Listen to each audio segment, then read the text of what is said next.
Hello everyone, and thanks for joining me for today's video. Today we will be discussing the pros and cons of operating with a limited company as opposed to self-employment. Just so that you know, I am actually a chartered accountant and the information that I will be sharing with you today comes from my own personal knowledge and experience. I hope you will enjoy the video and find the information useful. If you do like the video, please do share some love by sharing, liking and subscribing below to follow us for more video. The purpose of today's video is to discuss the main aspect to consider when choosing between a limited company and self-employment. I know for experience this is a very common question, especially among new entrepreneurs looking to start a new business adventures. And unfortunately, more time than not, the consideration that we tend to make around this are in relation to tax and tax planning.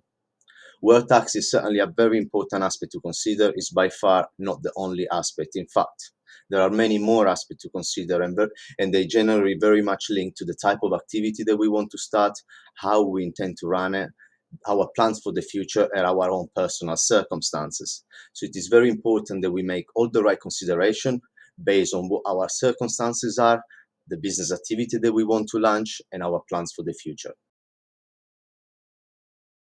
The first aspect that I would like to discuss today is risk, which is probably one of the most important ones to discuss. As many of you probably already know, a limited company has its very own identity, which is separate from its shareholder and its director. This has some very important implication for us, and the main implication is the protection that a limited company offers to the shareholder and director in case anything goes wrong. For example, should your business go bankrupt for any reason, the director and shareholder of the company will not be personally liable for any debt that the business has incurred. To the contrary, if you are trading as self-employed, you will be personally liable to any debt that you have incurred. So even though more time than not, if self-employed people tend to run fairly safe businesses, it is very important to ask ourselves some question. Even if our business it might be safe now, some of the question that we could ask ourselves is, does the activity that we like to carry out will expose us to any potential claim from customer or any economic or legal risk? Is it possible that in future we might want to raise some capital in order to expand the business? And in this case, if your answer is yes to those type of questions, even you might not necessarily need or benefit, from the protection of a limited company right about now, but it might be worth considering incorporating one because it might benefit you in the future, especially if you intend to raise capital in order to grow your business, and that's a necessity for the type of activity that you want to start. The next aspect that we're going to look at is prestige. Another aspect very often overlooked is the element of prestige associated with a limited company. Meaning that if you are planning to work with businesses, especially internationally, trading through a limited company will generally make your life much easier, and businesses will generally perceive you as more credible, especially if you're working with supplier and clients internationally. Or if you are planning to bid for larger projects, you most certainly want to do that with a limited company because you will stand much better chances to be considered for the project. On the other end, if you're simply planning to operate domestically within the UK and you possibly run a simple business dealing with few clients or supplier, it is likely that this issue is not going to affect you, and therefore, you can trade. You are fine trading as a self-employed person. So privacy. Before we go ahead and incorporate or decide to incorporate a limited company, we should remind ourselves that most of the company's information, such as ownership, shareholding, directorship, financial information, these are all publicly available on Companies House, and it's very easy to access them. You just need to go on the Companies House website and you can download any information that you like for that company. So if privacy is a concern to you, operating as self-employed will offer much more protection and privacy as opposed to running a limited company. And we finally got to tax. And without going into much detail on this topic, as we will do this on another video, we're just going to go through some of the main points here. So, despite the recent changes in tax rate in the UK, trading by a limited company still remains for many one of the most tax efficient way to conduct your activity. This is mostly due to the flexibility that they offer when it comes to tax planning. For example, we can choose to pay ourselves a combination of salary and dividend, which attract different tax rate. And as we know, dividend also doesn't attract national insurance contribution. So it's clear here what how can we benefit from this. And also important to note in my experience is that, and makes sense, the greater the earning of the individual, the greater the benefit that you can achieve with operating by a limited company, especially for those people earning multiple source of income, maybe already on employment, and running what we call a side hustle. If you're already a high rate taxpayer, an additional rate taxpayer, then operating through a limited company could really benefit from a tax point of view. Next slide, we're going to see some of the tax rate, and we're going to compare and understand how this really works. So here on these slides, we are comparing the tax rate applicable to individual and the tax rate applicable to companies. The first things that I'd like to bring to your attention are the difference in rate between income and dividends, especially paying attention to the higher rate and additional rate, where for income, the tax rate for the higher rate is 40% and additional rate 45%, where dividend is 34 for the higher rate and 39 for the additional rate. On top of this, on dividend, you wouldn't attract the same national insurance contribution that you would attract with income.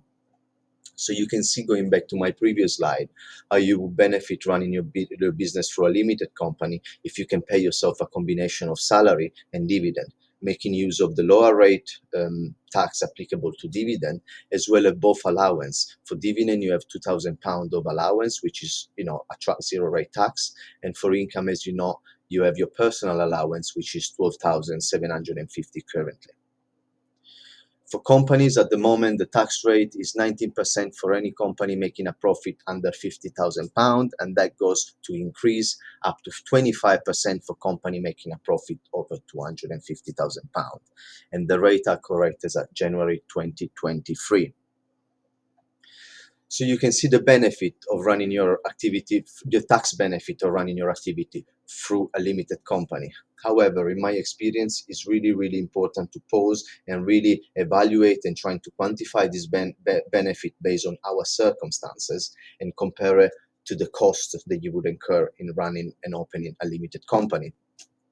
In my experience, it become beneficial when for taxpayer that receive multiple sources of income, and for that they are subject to high or additional tax rate. For example, if you are an employee and you are already taxed a higher rate, and you run what we call a side hustle, and you're making another £20,000, if you were to do this through as a self-employed, this £20,000 will be taxed at 40% because you are at a higher rate taxpayer. In fact, the closer you get to 100,000, and you start losing your personal allowance. But we'll touch this on a different video, on another video. So you can start to see how, if you are earning multiple source of income, and if you are already a higher rate taxpayer, running additional activity, through a limited company could offer, a greater benefit from a tax point of view. Again, very important to compare the benefit to what the cost of running a company is, which we will touch on the next slides. And finally, last but not least, are the compliance costs. We've mentioned this already in previous slides, but essentially it's obvious running your business through a limited company will cost you inevitably more money. It doesn't have to be a fortune, but it will cost you more. For a limited company, you have to file a set of accounts, annual return, and even if you choose to do your own bookkeeping, you most certainly need the help of an accountant to prepare the accounts, because they are subject to stricter rules that will apply to a self-employed. In fact, for a self-employed, you are not required to file a set of accounts. Having said this, it's worth remembering that Making Tax Digital for income tax is coming live in April 2024, at which point I expect that this will impact some self-employed if they're earning more than £6,000 a year, because they will need to start filing quarterly. They're most likely going to need to take on an accounting software, and they most likely need help from an accountant. So this might change things, will impact your cost if you're self-employed. So you might want to consider this when trying to decide whether or not it's worth opening a limited company at this point. And this is everything really around cost.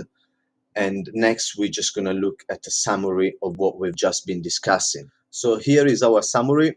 So as you can see, for sole trader, easier to set up. All you need to do is to request your UTR, register with HMRC, which we will cover on another video.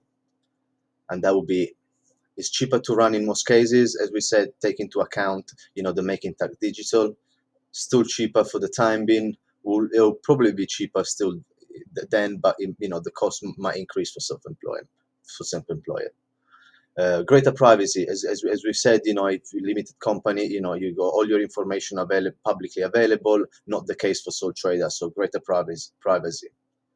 On the con side, you got full liability if the business get into debt. Might be advantageous it might be disadvantageous when bidding for big contract or win international work, as we discussed. That is the element of prestige that is missing for sole trader, and they might not be eligible to claim certain tax relief, which, for example, R&D is not available for sole trader. And for limited company, better reputation, prestige, as we said, with some clients at least. Limited liability for the owner. If anything goes wrong, you're not personally responsible for the debt.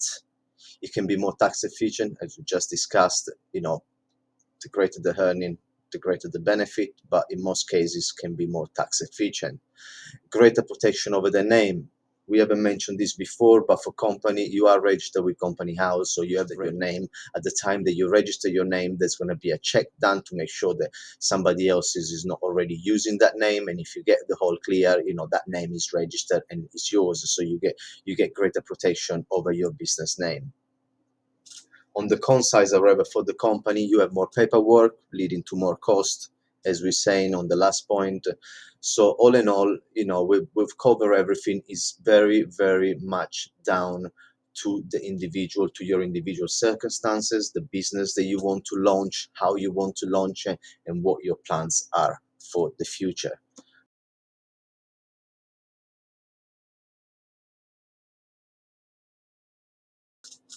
So it is very important that you take a moment to make your own consideration. Think about the activity you like to start, how you intend to run it, and what your plans are for the future.